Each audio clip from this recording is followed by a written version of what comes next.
going to show you the best versions of decks for Clan Wars.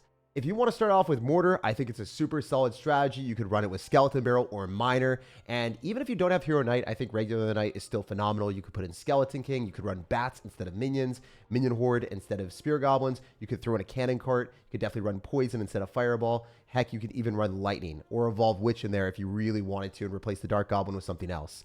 So just kind of adaptable deck that doesn't necessarily require super high card levels, because the Skeleton Barrel is a great way to win games. You have really nice defenses, just an all-around solid strategy that allows you to play aggressive with Skeleton Barrels, use it on defense to like blast back units and then distract them. It's just a great deck.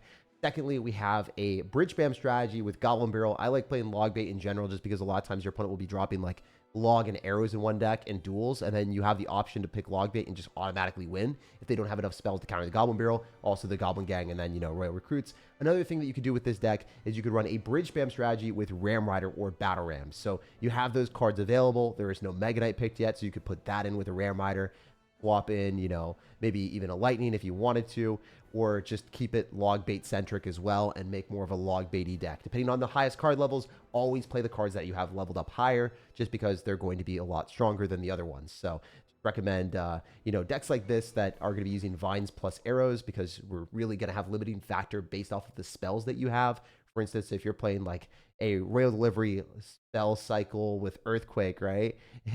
It's not necessarily the best thing to do after you get the damage with Royal Hogs to be playing like Arrows and then maybe like Vines. It's just the card combination doesn't work that well. So this deck is going to be more likely than not a Hog Rider cycle deck. You could put it in Firecracker instead of the Musketeer if you wanted. Archer Queen works as well.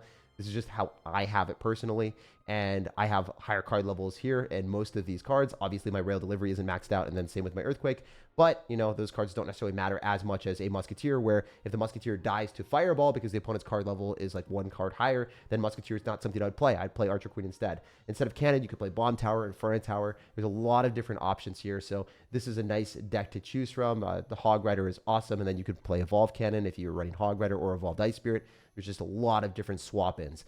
Skeletons don't really matter. Ice Spirit doesn't necessarily matter that much. I mean, it won't reach the tower, but for defense purposes, it will distract and still accomplish the same stun duration. So those card levels aren't really the prerequisite for you. I would mostly focus on leveling up win conditions, but as I said before, you want to build specific deck archetypes and really use the highest level cards while also making sure that you use your spells effectively. Like, I don't want to see someone throwing in Arrows and Zap and then log all in one deck and then just getting stuck with like no other spells the rest of their deck. So we've intelligently spaced them out to 3 or 4 different archetypes here, like Mortar, Rail Recruits, either Bridge Spam, and then Hog Rider or Rail Hogs. I think that's just really important to play that so that you can get rid of the Earthquake, get rid of the Rail Delivery, and still get value. I mean, you could play like a Minor Rocket deck with Rail Delivery and then, use that. That's also an option, but I don't really like that. I think the games just take too long.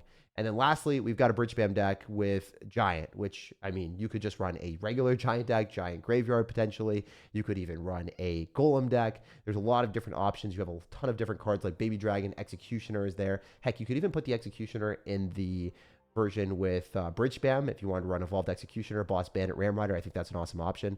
But make sure that you have 3 or 4 really distinctive strategies that are isolated based off of spells, and that's the main thing that we're doing here. So yeah, lots of different options.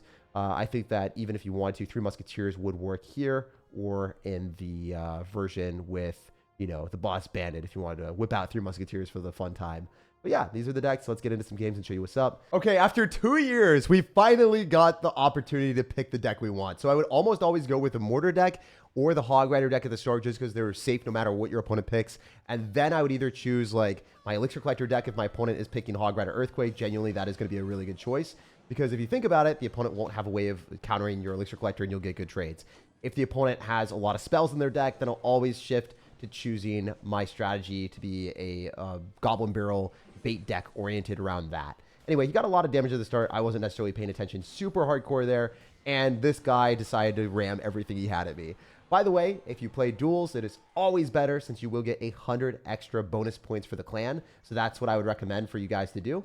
If you play the duels and you win 2 matches and you don't have to play your third, you get 100 extra. So just to get a bit of a better benefit and also get your matches immediately. So then there's like shorter matchmaking time. At least I think there is. That's what I would recommend doing. So we're going to go and throw down our Spear Goblins here, and I could go for a Skeleton Barrel, but I'm not going to. I think it's better for us just to wait a little bit. I need to get back to the Mortar for him to go in for a Hog Rider and then have that in cycle at all points in time. We're trying to go in the other lane. So more importantly than anything else, I don't want to go on the same side as this guy since he's already done so much damage there. I don't want to give him the option to go in for a Earthquake and then hit our Mortar and then have a great time. So I'm not going to be playing aggressive Mortars on the wrong side. I'm going to be dropping in the same side on defense, but when I drop it on offense, it will always be going in the right lane. So that's why I was going there. So yeah, he's got Earthquake. So the next matchup, I will probably have a bit of an advantage running Elixir Collector since my opponent won't have anything for that. So we're already setting ourselves up for success just based off of the initial deck pick. Even though, you know, this matchup's not necessarily the best for us, I think the next one will be really, really good for us. So we'll almost get a guaranteed win in the next game. We're going to throw down our Skeleton Barrel here, and then I think it's better for us to defend with minions if we can. And using, I mean, this kind of sucks, but I'm going to go and send it, and I'm going to go in for our Mortar aggressively and be at 0 Elixir, and then just try to dedicate minions or Dark Goblin on defense. I think it would probably be better for us to go Dark Goblin since it's less likely to get Fireball predicted or anything like that. I tried to get fancy with him, and it did not work out. We're going to still go hit him up with the Barbarrel. And I expect to win every single game that we play today. I expect to get every single W for our clan. We got to do that for them. He is going to go Cannon. Still going to die to our Dark Goblin here. I should be able to damage that down from a distance and then maybe even go in for minions here. I think that's okay. It's not necessarily like the best or anything, but if we do kill the Musketeer, that is a vibe. Keeping the minions still alive is nice. And then if I go for a Mortar, it's too aggressive. I'm going to go Spear Goblins instead. And then I'm going to throw down our Knight in the back left just in case he goes in for a Hog Rider Earthquake. I want to have something there. He doesn't have Firecracker, so I can get away with that safely. I'm going to throw down another Skeleton Barrel and just keep up the pressure. Because he's got Musketeer, I might be able to Fireball on multiple things at once. We'll see. I'm not going to Fireball here. I think I'm better off going in for a Mortar aggressively, just because he's not going to be able to kill the Dark Goblin super easily, and maybe we get the Hog Rider going on the wrong side. Yo, this is sick. The Hog Rider should just straight up die here with no damage at all. I'm also going to throw down probably Spear Goblins on this. Paired with our tower, that should be more than enough. I'm also going to whip out a Dark Goblin on offense and then go for a Fireball on the Musketeer, because I might be able to one-tap it here. Oh no, that's awful. The Dark Goblin died. I just needed one shot from the Dark Goblin there. All right, so he's going to have Earthquake. I got to go Mortar on defense. I can throw down Spear Goblins on the other side. There's a high likelihood that he goes in for a Snowball. I can't have that Ice Spirit connect. That sucks for me. This is a really bad position to be in, guys. I can't lose this game. We got to lock the hell in here. All right. Bet. I can't lose. I can't lose. We're not allowed to lose here. I very rarely lose in Clan Wars. This might be the first time in a long time that I take an L. All right, we're going to Mortar on defense. I think I have to go Dark Goblin because he will definitely Earthquake. We're unfortunately forced to drop our defensive Mortar, which is the evolution, which is the best way of dealing damage. All right, if I click the Knight ability, it's probably not the best bet. I don't know what he does here, though. I mean, there's a chance that I can still do this and potentially get the cannon and not snipe the Dark Goblin, and then maybe go in for Spear Goblins. Wait, we have something. We have motion. We have motion, guys. We have a lot of motion, but he has Evo Snowball. A little bit scary. It's still not the worst, though. He's going to lose the Hog Rider. No damage here. He might go in for cannon, so we're going to go Knight. And he needs to go cannon. He probably needs to go cannon soon. So we're going to wait for the cannon to happen. But click the ability here. If we could Fireball on everything, if we just wipe that off the arena, then we might be able to lock onto the tower. Unfortunately, it doesn't work out as planned. I still have Skeleton Barrel, though. He's Earthquaking in the wrong spot right now. I don't think he can coincidentally do that and get a good trade. We'll see if we're able to go in for an ability and get a lot more damage with the skeletons. Fireball coming through. Okay, hell yeah, that's what we needed. Now we can go for Mortar. Gonna hit him up with minions. And oh wait, I forgot, it's overtime. What are we doing, guys? I had a few too many Christmas cookies today, apparently. But yeah, as I said before, we locked the hell in. We got the W. I don't like playing against Earthquake when we have Mortar. But hear me out. Again, if they counter you in the first game and you lose it, like, you're set up for a really good spot afterwards. So that's one of the reasons I like Mortar with this deck specifically, just because the Earthquake is such a good counter to Mortar, and then they don't have it in cycle for Elixir Collector. So we're just going to send it and just be a moronic nuisance to this man. So I'm going to be having a pretty good time in this game. Anyway, another big benefit of running 2 Logbait cards, or 2 Logbait-esque decks, is they're only going to have 1 log. They can't, like, extend and have 2 of them. They're not going to be able to kill your Dark Goblins and your Goblin Barrels very cost effectively, right? So the Goblin Barrel in the second game that we would have been able to run with Royal Recruits would have been really, really good for us if he didn't, you know, have log in his potential cards of candidates. But he does have log as a candidate, so I'm not going to mess with that as much.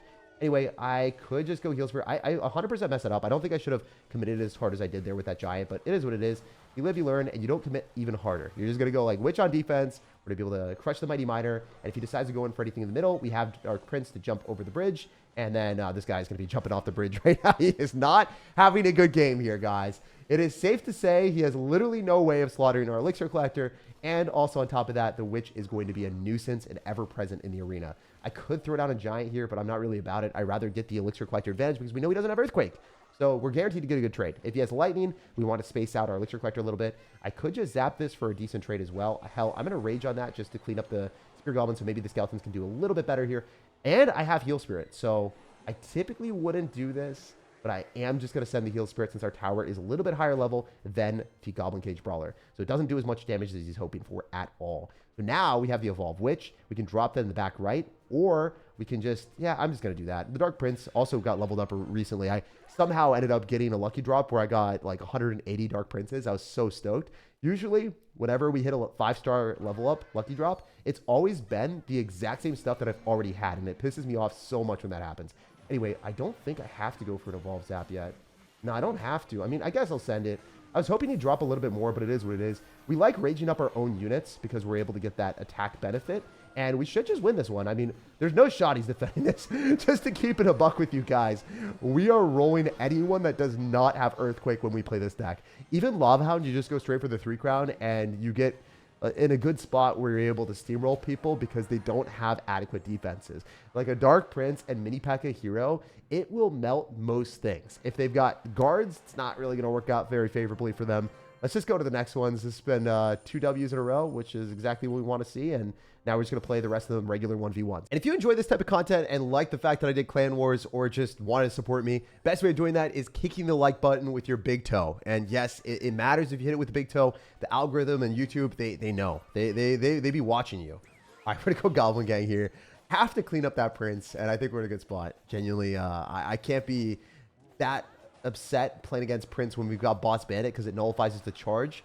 But the only downside was the guy had a little bit of a shenanigans there. He was running a Giant in front. Anyway, this might just be wraps. Boss Bandit, I mean, what else can you say? It's one of the most broken cards in the game. If I were to choose a card to level up to level 16, this was actually one of my first because I think More Intentions are Supercell is just like, hey, if we're adding something new into the game, it's going to be broken. Boss Bandit is the newest champion, and it stayed the best card in the game for quite a while if you like champions. Wow, we already 3-crowned him. So light work, easier said than done in most situations, but not in this one. It was free win. Clan Wars has never been so easy, but this guy's actually got a top 500 finish. So this could be the only shot that I think that I had reasonably to lose besides the first game, which scared the hell out of me. I mean, I did not expect to get hard counter in the first game. Okay, so I could Earthquake here, but whenever we see Electro Dragon, I'm assuming he might have Elixir Collector, and I don't want to get baited like that, so I'm going to log instead. I'm going to wait a little bit. Okay, that's a Hog Rider. Electro Dragon Hog Rider deck. What are we doing here, brother? What are we doing here? Okay, I could actually just activate King Tower with that Electro Dragon, I believe. Yes, sir. So since it was level 15, I didn't necessarily know how many Electro Dragon shots it would get. Typically it's 3 shots on the Princess Tower if it's even level, and then you can wait for the last shot so you don't take extra damage on your Ice Spirit or whatever card you activate King Tower with. So my Ice Spirit hypothetically could have survived if I waited like one more time, but it is what it is. I just didn't trust the level 15 cards. So I'm not going to whip out the Musketeer turret just because it's like less safe to do that, even though I know that it would probably kill all of those annoying little recruit guys. It's not necessarily worth it. We could push the Hog Rider probably towards the cannon with skeletons. I don't know 100%, but kind of what I'm assuming I can do. We'll see if we have that level of aura with our cannon and our skellies, but I don't think so. He's not even gonna give me the opportunity. We could just go for an Ice Spirit. And the other thing when you're playing like Musketeer in a lot of the decks that are Mortar or Hog Rider, if the opponent doesn't have a way to remove it, just cycle in the back and don't get crazy with it. Like, you don't have to send it full force at the opponent. And you're going to be able to stack up a bunch of them if you play it more passively because it has a lot more time to walk up. Also, with this deck, as I said before, I do think that it's nice to play it with Royal Hogs just because, you know, it gives you a little bit more Fireball mate element. But the Hog Rider is great too. I'm not going to do anything against that Electro Dragon. It genuinely does not matter to me. I could not be bothered. I think we're going to go Cannon first, and I'm not going to expect him to have Earthquake because I just haven't seen a spell yet, so I'm not even scared. I could go Ice Spirit on the tower here. There's a chance he Hog Riders, but I don't really know. I mean, he's a top 500 player, so this hypothetically could just be someone that makes some crazy outplay and finesses me, but I'm doubting it right now. I'm going to go Cannon here. The Musketeer should even hit the Hog Rider if we're not unlucky, and I'm going to do a 3-1 split. So a lot of times people don't do this, but I think it is important to do. We still have one little piggy going towards the Electro Dragon, so we can get it captivated by that. And then we'll go in for a turret, so we can maybe keep the skeletons alive a little longer. And then we're going to stack up another musketeer, and it resets, so we have another turret. So the last hero that you dropped is the one that will have the turret every single time. We're going to throw down our Royal Hogs here. We still haven't seen anything scary or even remotely. I'll pop a turret here. If he goes Electro Dragon, it doesn't matter. He's still going to lose his entire tower. And with 20 seconds remaining, we can kind of flex on him with a Royal Delivery. Keep our Musketeer alive on his side of the arena. Maybe build a turret factory out here for good measure. Oh, man. This is Ultra BM. And I wish, you know, you would be able to get more value from taking more crowns, but then it would possibly incentivize more beatdown decks. But yeah, Clan Wars is so much more important than it ever was, just because card levels are important now. Not everyone's level 16. Even me, who spent thousands of dollars on this game, played for 9 years. I still don't have everything maxed out. I'm still sitting there with cards that are level 15 and struggling to get everything maxed. So play the highest card levels that you can, and let me know down below in the comment section if my deck guide helped you. Love you guys, and have an awesome rest of your day.